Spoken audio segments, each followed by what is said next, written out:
Well, thank you very much indeed, Mr. Speaker, and what a delight it is to see this fantastic assembled youth parliament here today. My name is Jesse Norman. I rejoice, if that's the right word, in the title of Shadow Leader of the House. The acronym is SLOTH. I have to say it doesn't feel very slothful when I'm running around doing the Speaker's bidding and the service of the House most of the time, but that's part of the joy of my job. And I don't want to give you a political speech of any kind. I just want to talk about three things that might be of interest to you as youth parliamentarians.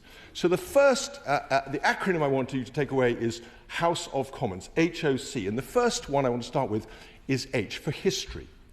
When you come into this building, you are entering a building that has been deliberately modelled after the Gothic period in our history. Of course, it's only 150, only a little more than 150 years old. It's a bit of a con, it's the truth of the matter, but it's designed to carry a majesty and an authority and a historical weight to it that reflects the quality and the importance of this institution of Parliament. And Parliament itself, let me remind you, is an institution that goes back to the 13th century, and we can date it in various ways, but de Montfort's Parliament, the attempt to bring in people and have them, largely for reasons of raising tax, consent and agree to the process of politics as a way of securing public consent, absolutely essential component. And even indeed the elements that make up good government go well beyond that. I mean, we can date back to Anglo-Saxon times, the idea when a reigning monarch should receive counsel and advice from people around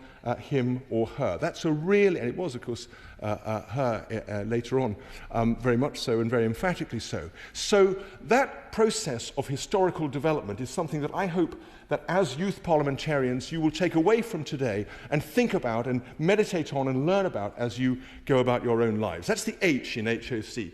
The O is oratory.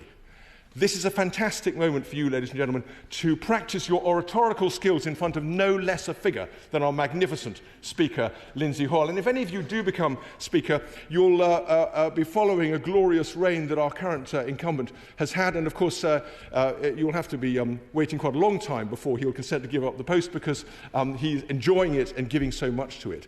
But I hope you will, as youth parliamentarians, think about what you can learn about how you present. And there are many of my colleagues, dare I say, in Parliament who don't do that. I don't mean ministers from the dispatch box who often have to read what they say. I mean people from the back benches who are often reading. You see them in PMQs reading their little questions? Absolutely not. What we want is people who can speak extempore from the dispatch box or from the back benches and enliven and engage each other in debates. And I know you're going to do that today, and I congratulate you for it and thank you for it. And the final point is C. C for careers. Now, many of you, as the Speaker said, maybe future cabinet ministers or members of Parliament or even, dare I say, possibly prime ministers. I hope you won't be those things until you've done something outside politics.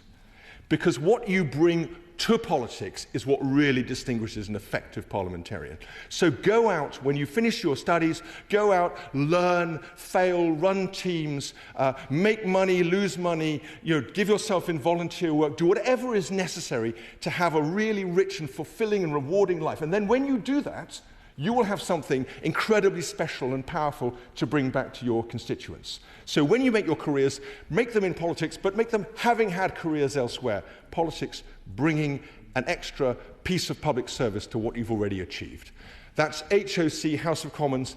Ladies and gentlemen, I thank you so much for having me. Let me say one thing. It's famously been said that politics is show business for ugly people. When I look at the energy and the joy and the drive and the vigour around this chamber today, I don't see any ugly people, but I do see some potentially very formidable politicians. Thank you very much indeed.